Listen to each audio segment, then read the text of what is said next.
नमस्कार, मैं हूं दीपक मिश्रा और हमारे खास कार्यक्रम चर्चा में आपका स्वागत है। चर्चा में आज हमारे साथ जुड़ रहे हैं बॉलीवुड के जाने माने अभिनेता मुकेश तिवारी जी। अभिनेता मुकेश तिवारी बॉलीवुड में अपनी अलग ही पहचान रखते हैं। मध्य प्रदेश की माटी का ये लाल अपनी मेहनत और संघर्ष के दम पर सफलता की सीढ़ियां चढ़ता ही जा रहा है। पहली फिल्म चाइना गेट में डाकू जगीरा का किरदार निभाकर सुर्खियों में आए बुंदेलखंड के इस बेटे ने कभी पीछे मुड़कर नहीं देखा। सागर से प्रारंभिक पढ़ाई पूरी करने के बाद दिल्ली के नेशनल स्कूल ऑफ ड्रामा से एक्टिंग की पढ़ाई की। उस दौर में एनएसडी के कई प्रोफेसर कहा करते थे उन्हें कि मुकेश एनएसडी के सबसे बेहतर अभिनेता है। 1998 में चाइना गेट से अभिनय करियर की शुरुआत करने वाले मुकेश तिवारी अब तक करीब करीब 100 से ज्यादा फिल्मों में अभिनय कर चुके हैं, एक्टिंग कर चुके हैं। हिंदी के साथ ही मुकेश तिवारी तमिल और तेलुगु फिल्मों में भी एक्टिंग का जौहर दिखा चुके हैं। तो चलिए मुखातिब होते हैं मुकेश तिवारी जी से और इस चर्चा को आगे बढ़ाएंगे Bansal news head Sharad Dwivedi ji. Sharad ji, over to you.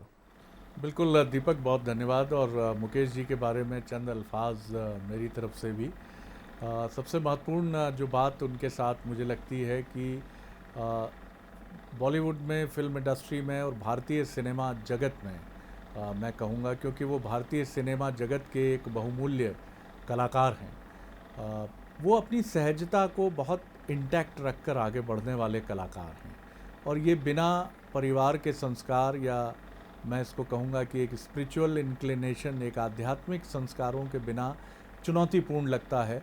क्योंकि पल पल परिवर्तित इस दुनिया में अगर आप कुछ ऐसा हासिल करते हैं जो बहुत महत्वपूर्ण है, वो सिर्फ नाम की दृष्टि से ही नहीं, हर दृष्टि से बहुत महत्वपूर्ण है, तो आपके लिए बहुत कठिन हो जाता है कि आप अपना संतुलन बना कर रखें। और जिस दुनिया में मुकेश तिवारी हैं, उस दुनिया में आपको नेम, फेम और तमाम तरह की जो उपलब्धियां हैं वो बहुत तेज़ी से मिलती चली जाती हैं। जब आप सफलता की तरफ बढ़ते हैं तो बहुत कठिन होता है कि आपके पैर ज़मीन पर टिके रहें। लेकिन मुकेश तिवारी जी को जब हम सागर में देखते हैं तो लगता ही नहीं कि वो 15-20 साल पहले सागर से निकले वो युवक हैं जो बहुत बिंदास और बुंदेली में अपने साथियों से बतियाता हुआ हमें मिल जाता है। या भोपाल हो या मध्य प्रदेश हो, वो बिल्कुल बिंदास रहते हैं और ये बहुत बड़ी उपलब्धि है। और ये उनके व्यक्तित्व की एक महत्वपूर्ण बात भी है। बहुत स्वागत करता हूँ मुकेश जी आपका बंसल न्यूज़ पर। नमस्कार, और नमस्कार सर भैया, बहुत बहुत जी, शुक्रिया। और बड़ा सुखद रहता है आपसे बात करना, क्योंकि आपसे बात करते हुए आप अपने सहज व्यवहार से हमें भी इतना आश्वस्त कर देते हैं कि हमें ये प्रतीत ही नहीं होता कि हम किसी बड़े सितारे से बात कर रहे हैं। आप पहला सबके लिए तो सितारा नहीं हूँ, आपके घर का सदस्य हूँ।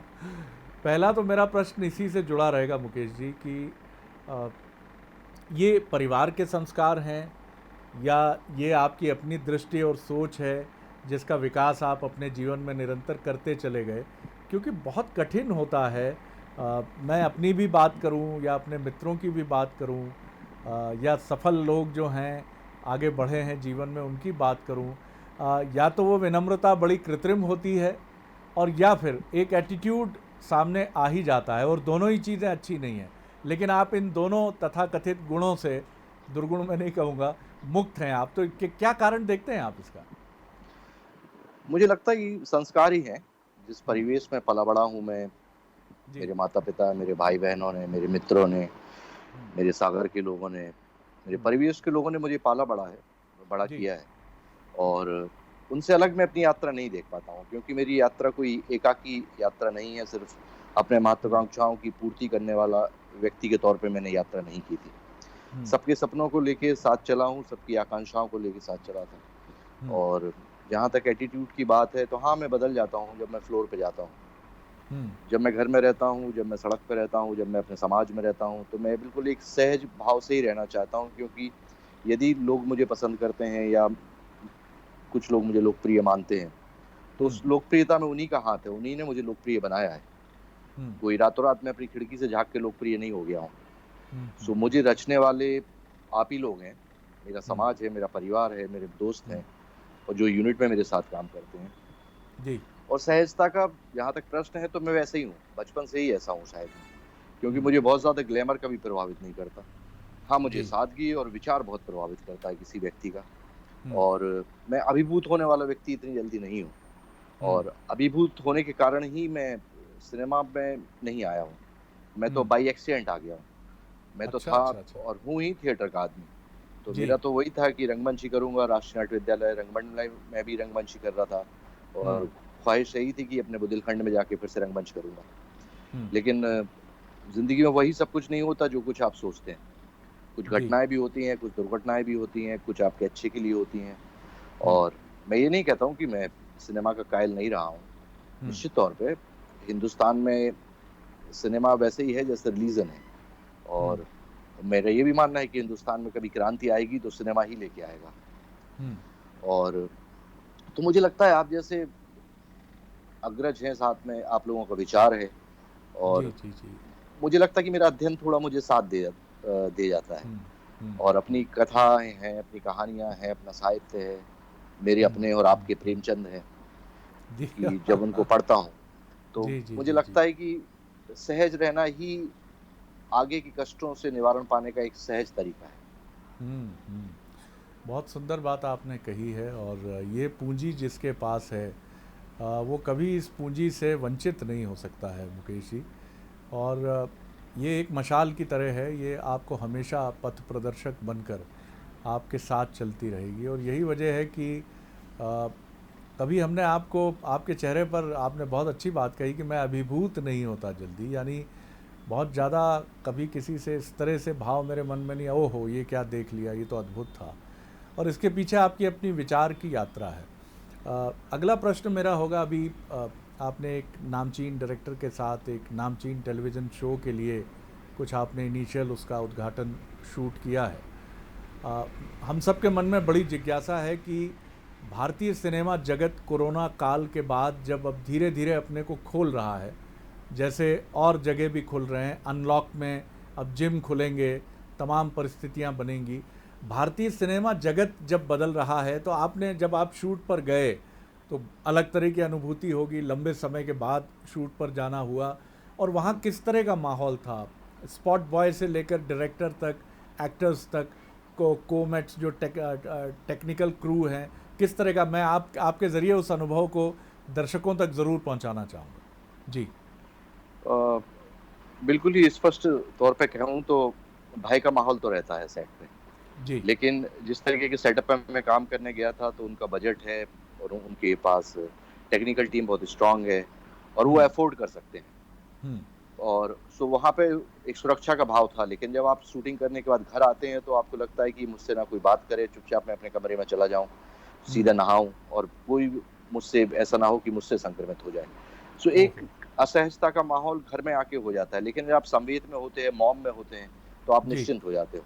तो जी। आपको लगता है कि कोरोना सिर्फ फैला हुआ भय है हम्म। और जब आप काम कर रहे होते हैं तब भूल जाते हैं। लेकिन हम्म। सेट पे बहुत ही ज़्यादा व्यवस्थाएँ थी कि हम्म। अब कि लोगों से डिस्टेंस भी हम करें। लेकिन सिनेमा में या इस तरीके की परफॉर्मिंग आर्ट्स में बहुत ज़्यादा पॉसिबल नहीं हो पाता है। जी क्योंकि जी यदि जी। मेरा मेकअप मैन आएगा तो वो मेकअप छड़ी से तो कर नहीं देगा वो। उसको टचअप तो मुझे करना ही पड़ेगा ठीक और बात है। यदि मुझे माइक भी लगाने आएगा तो टच तो मुझे उसको करना ही पड़ेगा और चंद सांसों हम्म। का ही तो आदान-प्रदान है। ठीक बात है। और सो अब आप सामने वाले व्यक्ति को शंका की दृष्टि से नहीं देख सकते क्योंकि उससे भी माहौल खराब होता है। तो मैं ही उनसे बोलता था कि हम्म। भैया हमसे दूर रहना, हो सकता है हम संक्रमित हों। हम्म। हम्म। सो सामने वाले पे आप शंका ना जताते हुए तो वो एक माहौल तो उत्साह जैसा था कि जो इतने दिन बाद काम शुरू हुआ है, इतने दिन बाद काम शुरू हुआ है। लेकिन जी। उत्साह में कहीं न कहीं लोगों के मन में एक शंका थी, एक थोड़ा-थोड़ा हम्म। शंकित जो मतलब एक इतने 3-4 महीने से घर से निकलने की आदत भी लोगों की छूट गई है। हम्म। हम्म। लेकिन खुशी इस बात की है कि लोग एहतियात के तौर पे जैसे हमारे सेट पे थे हम्म। और मुंबई में ख़ास तौर पे लोग बेहद सतर्क हैं। क्योंकि जी। मैं जहाँ पे रहता हूँ, मैं सुबह आजकल जल्दी उठ जाता हूँ, तो देखता हूँ कि सुबह से लेके शाम तक मात्र 3 या 4 गाड़ियाँ मेरी बिल्डिंग में से निकलती हैं। लोग नहीं वाह। निकल रहे हैं यहाँ से हम्म। और जो अफ़ोर्ड कर सकते हैं हम्म। और यहाँ तक कि लोगों ने अपने ड्राइवर्स को, घर पे काम करने वाली भाई लोगों को, उन लोगों को भी अवॉइड करना शुरू किया है। तो हम्म। एहतियात हम्म। तो है यहाँ पे और मुंबई में थोड़ी-सी जागरूकता है हम्म। और लोगों में भय भी है क्योंकि मुंबई और महाराष्ट्र बहुत बुरे तरीके से ग्रसित है। जी तो जी। शूटिंग का अनुभव तो निश्चित तौर पे बहुत अच्छा रहा। क्योंकि हम हम्म। ये सोचते हैं कि हम तो अभिनेता हैं या प्रोड्यूसर हैं, वो सर्वाइव कर जाते हैं 4-5 महीने हम्म। के लिए। हम्म। लेकिन हमें वो भी सोचना पड़ेगा कि जो हमारे मेकअप मैन हैं, जो लाइट दादा हैं या हम्म। स्पॉट बॉय में हमारे लोग काम करने वाले हैं, वैनिटी वैन चलाने वाले हैं, उनकी जी। जीविका का क्या होगा? हुँ, वे रोज कमाते हैं, रोज खाते हैं। तो हमें हुँ, थोड़ी सी एहतियात के साथ वो साहस तो दिखाना पड़ेगा कि उनकी जीविका भी चल सके हुँ। और हम कोरोना से भी लड़ सकें। सर, आपने कितनी सहजता से कितनी बड़ी बात कह दी और उस पर कहीं ज़ोर नहीं था आपका। ये मुझे सबसे महत्वपूर्ण बात लगी। कितनी बड़ी बात आपने की कि रोज़ी-रोटी दूसरों की चले इसके लिए हमें, लेकिन आपने जिस शब्द का प्रयोग किया वो था कि थोड़ा-सा सहयोग तो हमें भी करना होगा। बिल्कुल, हालाँकि उसके पहले आपने कहा कि चंद साँसों का ही खेल है। सच बात है, एक कमरे में जहाँ आप जैसे मैं मास्क इस समय नहीं लगा सकता आपसे बात करके, लगाने को लगा भी सकता हूँ। जी, लेकिन दृश्य माध्यम की कुछ बाध्यताएं हैं जिनको आप भी वहाँ से फुलफ़िल कर रहे हैं और मैं भी यहाँ से कर रहा हूँ। तो इन परिस्थितियों में आपने बहुत बड़ी बात कह दी और बहुत साधारण और बहुत ऐसे लहजे में कोई श्रेय लिए बिना कि कुछ तो हमें भी करना होगा। ये बहुत बढ़िया जज्बा है मुकेश जी, और बिल्कुल धन्यवाद। ठीक है, हमें ये करना ही होगा उन लोगों के लिए जिनके पास रोज़गार की कोई व्यवस्था नहीं। अमिताभ बच्चन जी को जब कोरोना हुआ, एक स्टालवर्ट, एक दिग्गज, एक मिलेनियम स्टार, तो क्या आपने कुछ, आपकी सब मित्रों से बात होती ही होगी वहाँ फिल्म उद्योग में, क्या आपने एक माहौल महसूस किया और बच्चन साहब की ताज़ा सेहत को लेकर क्या स्थिति? हालांकि वो अपने ब्लॉग से हमें रोज़ बताते हैं, जी, लेकिन 20 दिन से ज़्यादा वक्त हो चुका है और मुझे लगता है कोई चिंता की बात तो कतई नहीं है, लेकिन बतौर प्रिकॉशंस उनको डॉक्टर्स शायद अभी उनको रिलीज़ नहीं करना चाहते हैं, उनकी छुट्टी नहीं करना चाहते हैं। लेकिन फिर भी क्या अमिताभ जी के कोरोना ग्रस्त उनके परिवार के, अभिषेक जी के, क्या कुछ ज़्यादा फिल्म उद्योग में चिंता बढ़ी इसके बाद? निश्चित तौर पे बढ़ी। वे हुँ, सिर्फ़ सदी के महानायक नहीं हैं, हम लोगों के बचपन से नायक रहे हैं। हम सबके जी। महानायक हैं वो। हुँ, और आपके नायक की यदि तबीयत खराब होती है और यदि वो ग्रसित होता है, संक्रमित होता है, हुँ, तो एक दर्शक के तौर पे एक अनुज क्या कहूँ, उनके सामने तो माटी का कण हूँ मैं। हुँ, तो माटी का कण थरथराएगा कि हुँ, चट्टान हिल रही है। हुँ, सो निश्चित तौर पे एक चिंता तो लगती है। ईश्वर से प्रार्थना हुँ, की थी कि जल्दी वो स्वस्थ हों। अभिषेक भी हुँ, हमारे अच्छे मित्र हैं। हुँ, पहली फ़िल्म रिफ्यूजी साथ में हमने की थी उनकी और तब जी। से एक साझा रहा है। तो हुँ, निश्चित तौर पे फ़िल्म इंडस्ट्री में एक कँपकपी तो आई कि जब हुँ, महानायक संक्रमित हो सकते हैं, तो कितनी जी। ज़्यादा प्रिकॉशंस हमको लेना पड़ेंगे, कितनी हुँ, सतर्कता से साथ में काम करना चाहिए। हुँ, और जहाँ तक हुँ, उनकी वर्तमान स्वास्थ्य का बात है, तो निश्चित तौर पे आप सही कह रहे हैं कि वे स्वयं ही ब्लॉग से लिख देते हैं और मैं हुँ, कोई अधिकृत प्रवक्ता नहीं हूँ कि उनके विषय में कह बिल्कुल ठीक सकूँ। बात है। जी, और जी, ये गैर ज़िम्मेदाराना हो जाएगा कि उनके स्वास्थ्य के संबंध में मैं अपनी तरफ से कोई टिप्पणी करूँ। हाँ, जी, मेरा जी। मन कहता है कि वे स्वस्थ हैं। हुँ, हुँ, बिल्कुल ठीक कहा आपने। सर, एक और जो विषय रिसेंट पास्ट में फिल्म उद्योग में उभरा, वो सुशांत सिंह राजपूत जी की सुसाइड, सो कॉल्ड सुसाइड से जुड़ा विषय अब जांच में है। न्यायालय के परिसर में भी दाखिल ये विषय हो ही चुका है। अ, इस विषय को आप किस तरह देखते हैं? क्योंकि अब जो खबरें आ रही हैं वो और चिंता बढ़ा रही हैं कि कहीं कुछ और भी मसला दिख रहा है, कुछ इन्फ्लुएंशियल्स लोग भी सामने आ रहे हैं। हालांकि आप भी एक लेमैन की तरह उन सारी चीज़ों को देख रहे हैं, पढ़ रहे हैं, लेकिन फिर भी सुशांत से आपकी मुलाकात होती ही रही है, आपके मित्रों में रहे हैं, आपका मिलना जुलना उनसे होता ही रहा है।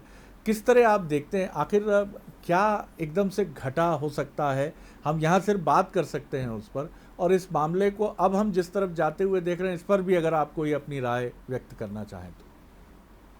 पहले तो मैं एक मेरी व्यक्तिगत कोई राय नहीं है क्योंकि ये एक बहुत ही जी, संजीदा सा विषय है जी, और इसमें मैं अधिकृत भी नहीं हूँ और मैं चाहता भी नहीं हूँ कि कोई एक जी, कई पुण्यात्मा के प्रति कोई ऐसी टिप्पणी हो जाए या कयास लगाया जाए या जी, मैं ज़्यादा बुद्धिमान बनने का प्रयास करूँ कि हुँ, सिर्फ मुंबई में रहता हूँ तो पूरे केस के बारे में हुँ, मैं जानता हूँ। जी, तो ये एक बड़े बलात् प्रयास हो जाएगा मेरी तरफ हुँ, हुँ, से। जिस हुँ, तरीके से अभी केस जा रहा है, हुँ, तो मुझे लग रहा है कि पुलिस हो, चाहे सरकार हो, हुँ, चाहे तंत्र हो, हुँ, वो है तो व्यक्ति के लिए, एक आम नागरिक के लिए ना। हुँ, तो आम सरकारों को या बिहार की सरकार को या महाराष्ट्र सरकारों को जो आपसी प्रतिरोध है, उसको छोड़ देना चाहिए। जी, इसमें सरकारें या पुलिस जीत-हार नहीं रही हैं। हुँ, एक व्यक्ति के प्रति होने वाला न्याय हार या जीत सकता है। हुँ, इसके प्रति हमें संजीदगी से सोचना चाहिए। हुँ, क्योंकि सुशांत के प्रति न्याय हो, जो कुछ हुआ था, उनके हम्म, पिता को संतुष्टि मिले, उनके परिवार के लोगों को संतुष्टि मिले और हम्म, क्या-क्या घटित हुआ था, ये जानने हम्म, का हक उनके परिवार को सबसे पहले है। ठीक बात। बाद में हम जैसे फैन या मित्र या और लोगों को है। हम्म, सो उनका हक बनता है। तो जो हम्म, आपस के गतिरोध हैं, आपस के प्रतिरोध हैं संस्थाओं के हम्म, या सरकारों के या हम्म, संस्थाओं के, वो नहीं हम्म, होने चाहिए।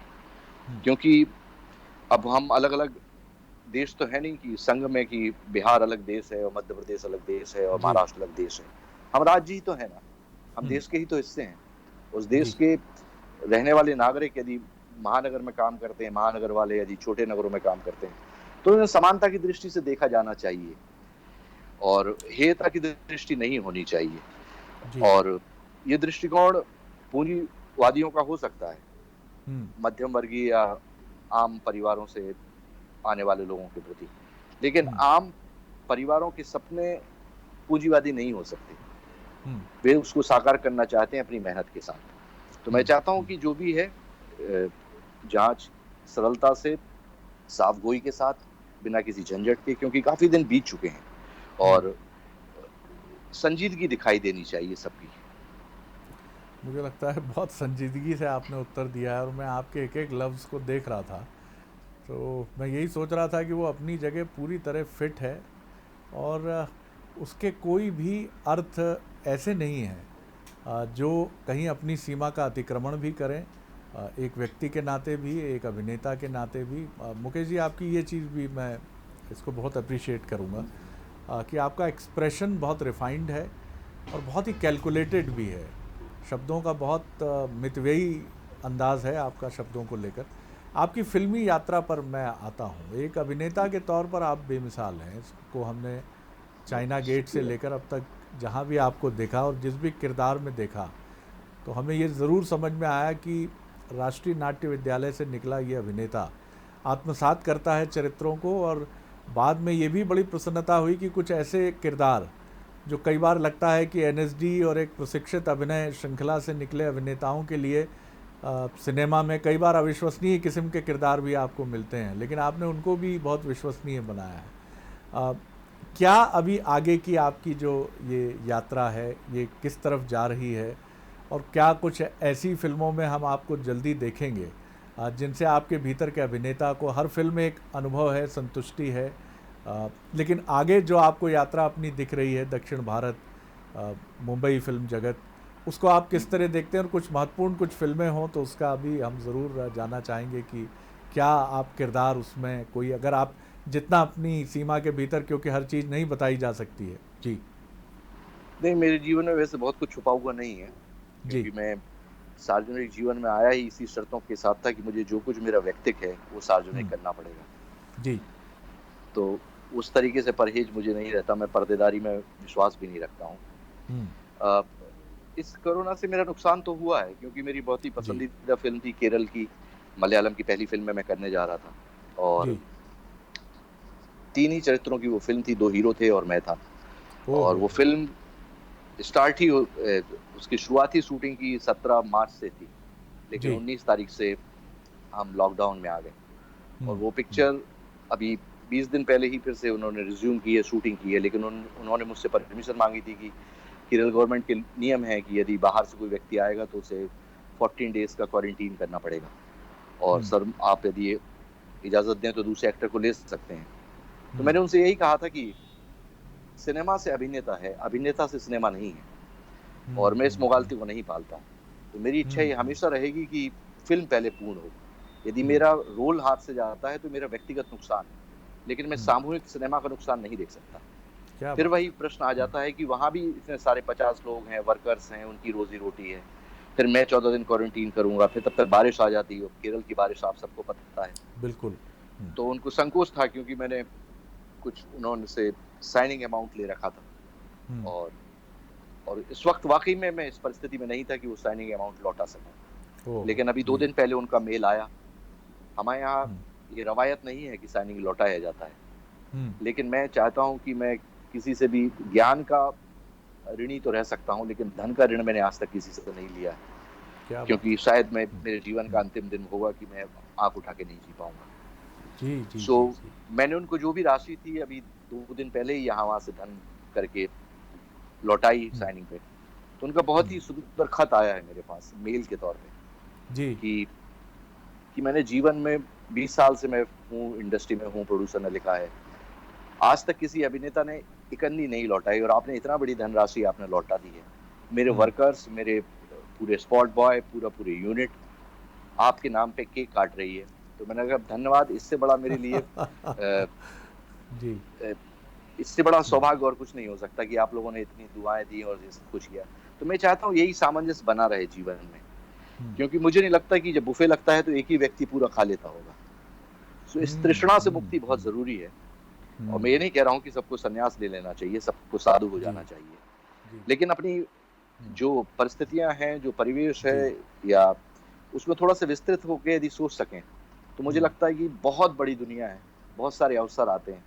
सो हम्म, एक अवसर तो ये चला गया, लेकिन हम्म, मुझे पता है कि वो यूनिट मुझे फिर दोहराएगी और एक बड़े रोल के साथ दोहराएगी।